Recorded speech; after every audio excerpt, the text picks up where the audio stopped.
بسم اللہ الرحمن الرحیم۔ جشن اقبال کے سلسلے کی 10 روزہ تقریبات کے ساتھ بابا شافی منصوروی اقبالوی آپ کی خدمت میں سلام پیش کرتا ہے۔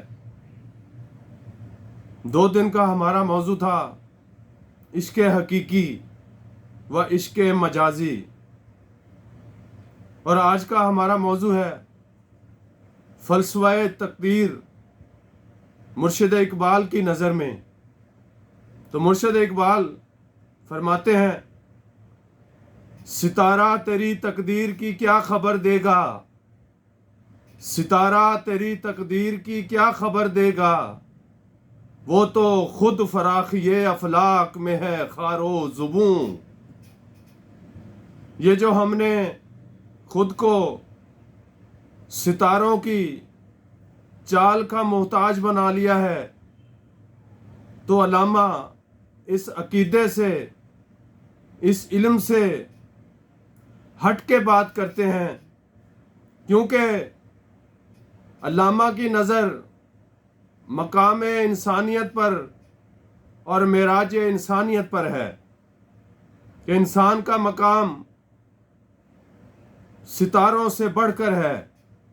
جس کے لیے آپ نے خصوصی فرمایا کہ ستاروں سے آگے جہاں اور بھی ہیں، ابھی عشق کے امتحان اور بھی ہیں۔ جب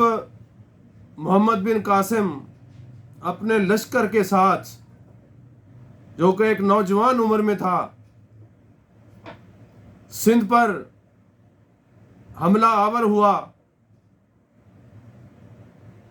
تو اس وقت کے راجا، جن کا نام راجا داہر تھا،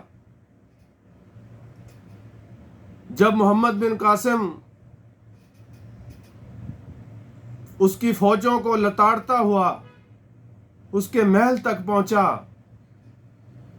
تو ہندو قوم چونکہ جوتشیوں اور پنڈتوں سے بھری پڑی ہے اور ان کی رودات بلیاں دینے کی، قربانیاں دینے کی ہے، تو راجہ داہر نے اپنے محل کے تمام جوتشیوں کو بلایا اور ان سے کنڈلیاں ملانے کو کہا کہ ذرا ستاروں کی چال دیکھو، یہ جو نوجوان آج میرے سر پہ آ کھڑا ہوا ہے، اس کا انجام یا میرا انجام کیا ہوگا۔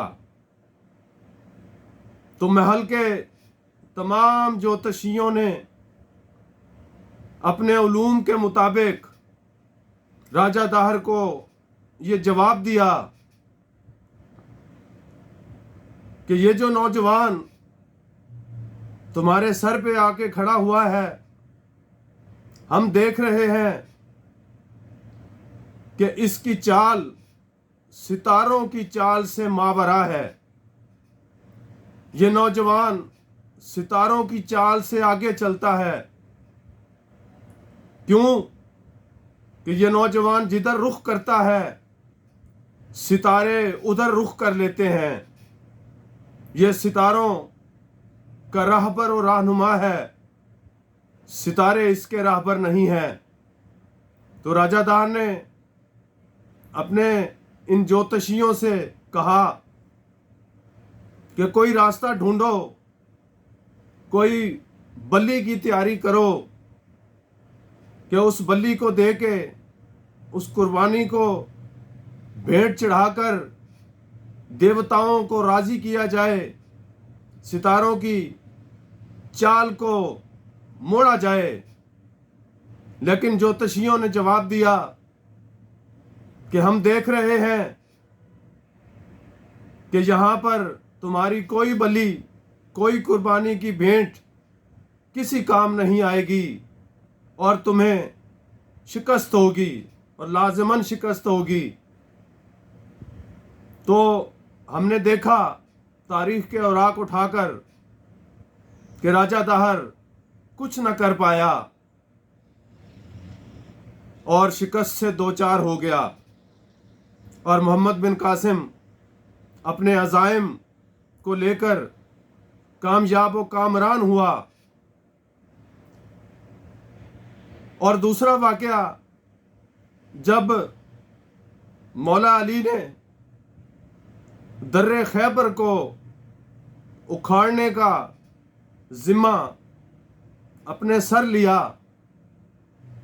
تو اس وقت کے ستاروں کا عقیدہ رکھنے والے لوگ بھی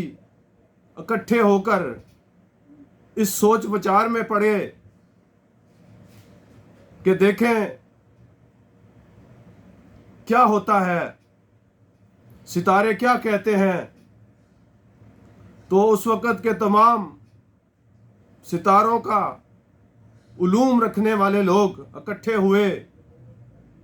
اور ان میں سے جو ان کا بڑا تھا اس نے یہ بتایا کہ آسمان کے گرد دو ہالے ہیں، دو دائرے ہیں، اور ایک ستارہ ایسا ہے جو اگر اس دائرے میں داخل ہو جائے تو مولا علی اس شکست سے دوچار ہو سکتے ہیں۔ لیکن جیسے ہی مولا علی میدان میں اترے، انہوں نے اپنی تلوار لہرائی تو وہ ستارے جو کہ اس دائرے میں داخل ہونے ہی والے ہوتے ہیں اس دائرے سے دور چلے جاتے ہیں، اس کے اندر نہیں آ پاتے۔ تو کیا ہی خوبصورت الفاظ میں علامہ صاحب معراج انسانیت کی گفتگو فرماتے ہیں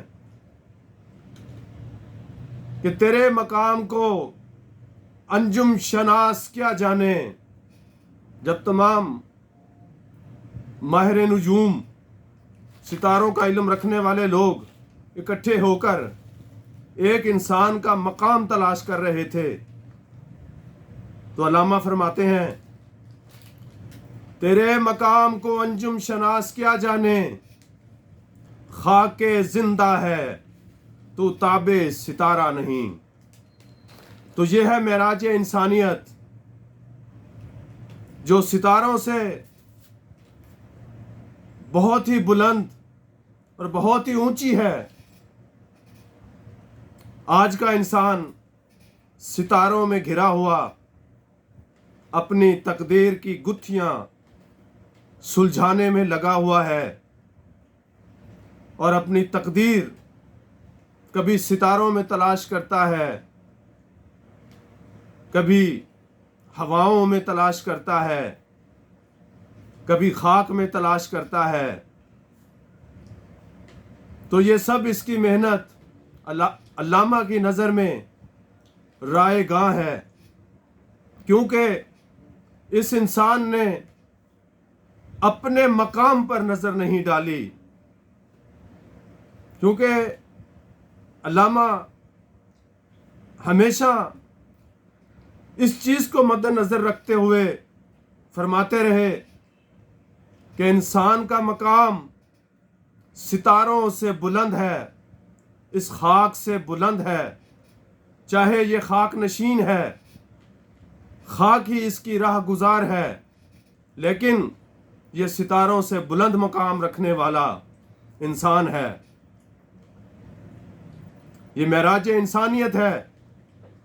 لیکن آج کے اس دور نے ہمیں ان علوم کا محتاج کر دیا ہے۔ علامہ فرماتے ہیں کہ اگر تو ایک تنکا بن جائے تو تیرا مقدر ایک جھاڑو میں جڑ جانا ہے، اگر تو ذرہ بن جائے تو تیرا مقدر پہاڑ کے ساتھ جڑ جانا ہے، اگر تو قطرہ بن جائے تو تیرا مقدر سمندر کے ساتھ جڑ جانا ہے۔ اور 2-3 اور مقام ایسے میں پیش کرتا ہوں کہ ایک جگہ پہ علامہ فرما رہے ہیں کافر ہے تو ہے تابع تقدیر مسلمان، کافر ہے تو ہے تابع تقدیر مسلمان، مومن ہے تو ہے آپ تقدیر الہی۔ یعنی علامہ اس عقیدے پہ پختہ ذہن و پختہ قلب ہے کہ انسان نے جو عمل کرنا ہے اس سے اس کی تقدیر بننی ہے، اور جو ہاتھ پر ہاتھ رکھ کر تقدیر کے اوپر سب کچھ چھوڑ کر بیٹھ گیا تو پھر اس کی تقدیر پانی کے ساتھ بہہ جانا ہے۔ جب قطرہ سمندر میں مل جاتا ہے تو وہ سمندر کہلاتا ہے، قطرہ نہیں رہتا۔ اور سمندر کی خاصیت کو دیکھنے کے لیے ہمیں پورے سمندر کو چکھنا نہیں پڑتا، بلکہ سمندر کی خاصیت کو جانچنے کے لیے، پرکھنے کے لیے فقط سمندر کا ایک قطرہ ہی کافی ہوتا ہے، جو کہ اپنی شناس کراتا ہے، اپنی آگاہی دیتا ہے۔ اس ایک قطرے میں بھی